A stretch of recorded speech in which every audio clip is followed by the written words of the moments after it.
Okay, good day everyone. Next na topic natin is your hypothyroidism. From the word hypo, di ba? It is what? Deficient. Okay, deficient from what? Production or action of your thyroid hormones. Okay? So, ibig sabihin, decrease daw ang production ng thyroid hormone ninyo. Okay? So, decrease ang T3 and T4 ninyo. That results in the slowed metabolic process and decreased physiologic activity affecting nearly all body system. Okay, now, ano yung mga risk factors natin? Pagdating sa modifiable natin, we have your inadequate iodine intake. Okay, so, kung yung hyper nyo kanina, di ba, excessive iodine intake, ngayon naman inadequate, kulang. Bakit? Remember again that your iodine triggers your thyroid gland to what? To produce thyroid hormone. Okay? Yun yung ginagawa ng iodine natin. Now, inadequate yung iodine natin. So, kapag inadequate yung iodine natin, may mag-i-stimulate ba sa thyroid gland ninyo? May mag-trigger ba sa thyroid gland ninyo to produce thyroid hormone? Okay? Wala. Okay? And then, poor adherence to thyroid hormone therapy. Okay? So, poor adherence. Okay? Hindi sumusunod. Okay? Sa pag-take ng thyroid hormone medication. Okay? And then, we have your excessive anti-thyroid medication use. Okay? Pag sobra-sobra naman or masyadong mataas yung dosage ng pag-take natin ng anti-thyroid hormone, pwedeng bumaba yung thyroid hormone. And then, radiation exposure to the neck. Okay? Pag na-expose sa radiation yung neck ninyo, pwedeng ma-expose din yung thyroid hormone ninyo, and etong radiation na to kasi, di ba, pwede niyang patayin yung mga cells ninyo sa thyroid hormone ninyo, causing what? Okay? Decreased production of your thyroid hormone. Okay? Non-modifiable risk factors, female pa rin ang risk. Okay? Sa ating hyperthyroidism, female pa rin. Sa hypothyroidism natin, female pa din. Okay? Increasing in age, especially 50 years old and above. Okay? Patient with family history, okay, autoimmune diseases, postpartum state, congenital thyroid anomalies. Okay, so yan yung mga non-modifiable risk factors natin. And we also have your etiology. Again, your etiology, these are the known risk factors for your what? For your hyperthyroidism. Okay, so we have your Hashimoto's thyroiditis. Okay, this is an inflammation caused by your autoimmune disease. Okay, so ibig sabihin nagkakaroon ng what? Destruction ng thyroid gland ninyo because of what? The autoimmune disorder. Okay, yung autoimmune kasi natin, nagpo-produce yan ng antibodies that destroy your what? That destroy your thyroid gland. Okay, we also have your iatrogenic causes. Okay, iatrogenic causes such as your thyroidectomy. If tinanggal mo yung thyroid mo, wala nang magpo-produce ng what? Ng thyroid hormone. Okay, radioactive iodine therapy. Okay, ano naman ang ginagawa nito? It destroy your thyroid cells or your thyroid gland. Okay? Iodine deficiency, walang masyadong magi-stimulate sa thyroid gland mo to produce thyroid hormone. Okay? We also have your medications such as your amiodarone, lithium antithyroid medications. Meron din tayong congenital absence or dysfunction of your thyroid. Okay? Meron din tayong secondary hypothyroidism, okay? Which is pituitary failure natin, and then tertiary hypothyroidism, hypothalamic dysfunction. Okay?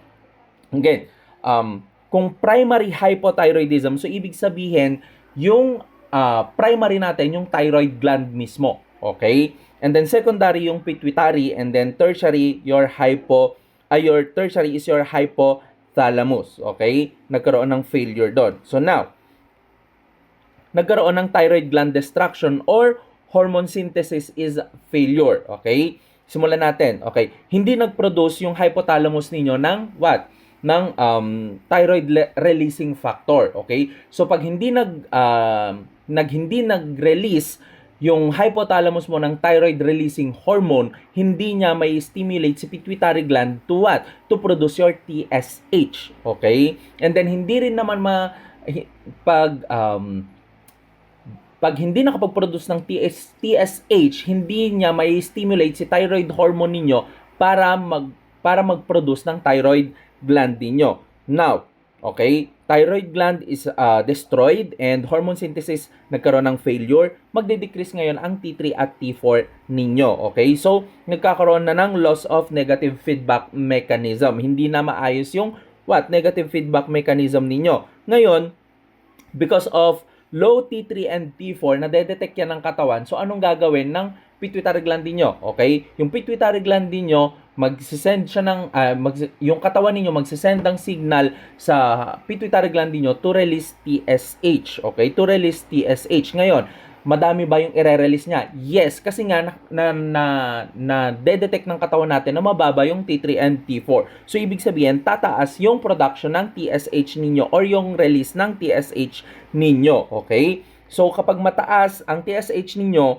okay, ibig sabihin nito primary hypothyroidism tayo, okay? Pag nag-decrease, okay, ang TSH ninyo nag-decrease, ang T3 at T4 ninyo nagkakaroon ng decreased cellular metabolism. So ibig sabihin, bumababa yung BMR ninyo, yung basal metabolic rate ninyo, okay? So, magdi-decrease din ang oxygen consumption and heat production, okay?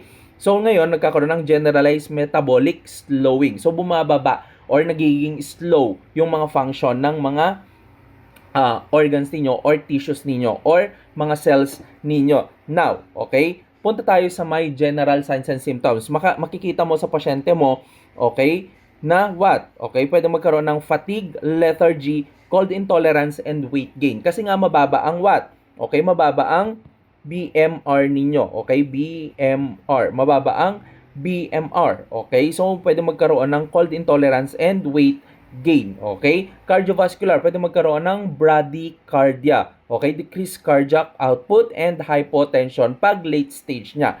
Neurologic symptoms natin, okay, slow mentation, memory impairment, depression, and delayed reflexes. Pagdating naman sa GI, constipation, and decreased appetite. Kasi nga, decrease din ang BMR ninyo. Okay, BMR, basal metabolic rate. Integumentary, dry coarse skin. Bakit nga? Decrease ang basal metabolic rate ninyo. Diba, hindi siya nakakapag-produce ng heat. Cold intolerant siya. Okay? Hair thinning, brittle nails, mixed edema, and non-pitting edema. Reproductive system natin, menstrual irregularities, nagkakaroon ng menorrhagia, okay? That could lead to your, what? Infertility and decreased libido, okay? In severe form, okay? Complication of your hypothyroidism is your mixed edema, coma. Ano nangyayari dyan? Nagkakaroon ng hypothermia, nagkakaroon dyan ng coma, and respiratory depression. Okay? So, mixed edema, coma is a life-threatening condition na complication ng hypothyroidism ninyo. Okay? So, now, diagnostics and laboratories tayo. Okay?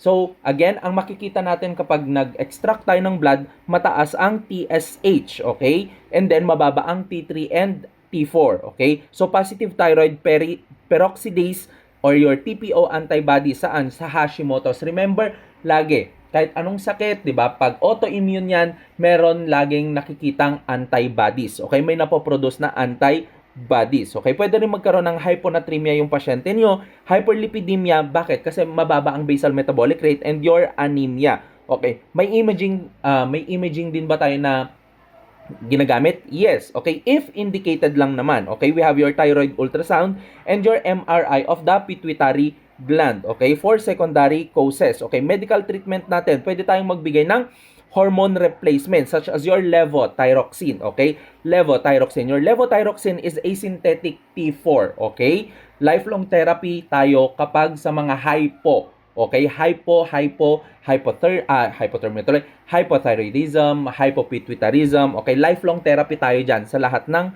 hypo natin. Now, as a nurse, you need to monitor what? Regularly the TSH, okay? You need to what? Monitor regularly the TSH. Bakit? Ibig sabihin, pag nagtitake ka ng levothyroxine at tumaas na yung T4 mo, ibig sabihin, madedetect na ba ng katawan mo na tumataas? Yes. Bababa na rin ba yung TSH nyo? Yes. So, ibig sabihin, nagiging effective na ngayon yung what? Yung, yung hormone replacement natin. Okay? And then, pag nagbibigay tayo ng levothyroxine or hormone replacement, you need to what? Gradual titrate. Okay? Pag sinabi natin gradual, pababa ng pababa. Okay? Hindi yung pwedeng biglaan. Okay?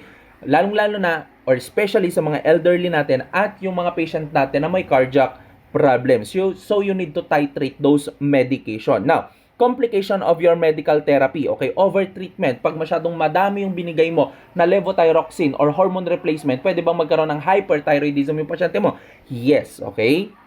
Yes. Okay, and then pwede ba siyang, because of the hyperthyroidism, pwede magkaroon ng cardiac arrhythmia? Yes, okay. Pwede rin ba magkaroon ng osteoporosis? Yes, nagkakaroon lang ng osteoporosis kapag long-term excessive, okay, dosing.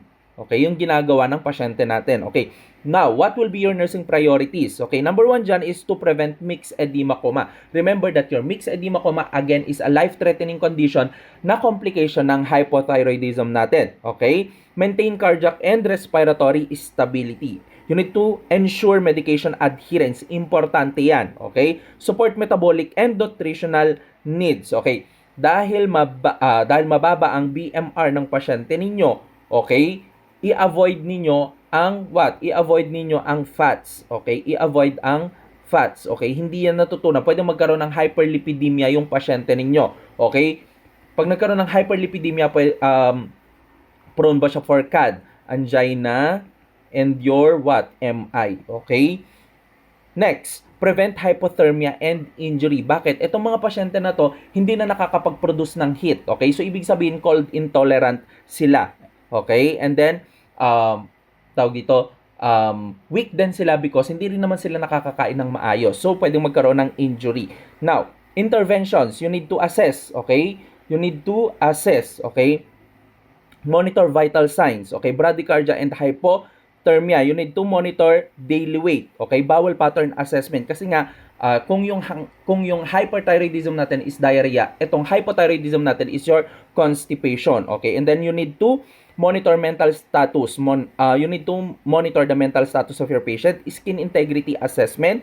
Therapeutic intervention natin, administer levothyroxine as prescribed, okay? On an empty stomach, okay? Same time, daily, okay? Mas binibigay yan dapat saan? Sa morning, okay? Bakit? Okay, para magkaroon ng energy yung pasyente ninyo and at the same time to avoid what? Insomnia, okay? To avoid insomnia, okay? And then warm environment and blankets, pwede magbigay kasi cold intolerant. Encourage gradual activity, okay? And then high fiber kasi nga constipated yung pasyente ninyo and adequate fluid. Monitor laboratories such as your TSH and your T4, especially pag nagbibigay ng levothyroxine. Okay, levothyroxine. Now, what will be your priority nursing diagnosis? Fatigue related to decreased metabolic rate, imbalanced nutrition, constipation, risk for decreased cardiac output, impaired thermoregulation, and risk for injury. Okay? Fatigue related to decreased metabolic rate, imbalanced nutrition, kasi nga, decreased appetite yung mga yan, constipation, mababa ang basal metabolic rate, risk for decreased cardiac output, impaired thermoregulation, and risk for injury. Okay, now, general nursing interventions natin sa patient natin with hypothyroidism. Okay, energy conservation techniques. Okay, fall prevention strategies, skin care for dryness, gradual activity progression, and cardiac monitoring in severe cases. Okay, what will be your nursing education? Lifelong medication adherence is essential, okay? Lifelong adherence, okay? And then take levothyroxine on an empty stomach, okay? And then avoid soy, iron, and calcium near medication time. Bakit? Kasi dinidecrease nila ang absorption, okay? Absorption, okay? And then you need to report symptoms of overdose. Paano mo malalaman? Nagkakaroon ng palpitation and nervousness yung pasyente mo, okay? Para siya nagkakaroon ng hyperthyroidism. And then regular follow-up laboratory testing is required. Okay, now, ano yung mga special nursing considerations natin? Okay, sa elderly patients natin, they are sensitive to thyroid hormone replacement. Okay, they are sensitive to thyroid hormone replacement. So you need to watch out for this. Pregnancy increases hormone requirement. Okay, pregnancy increases hormone requirement. Mixed edema coma is a medical emergency and medication interactions are common. Okay, so this is your hypothyroidism.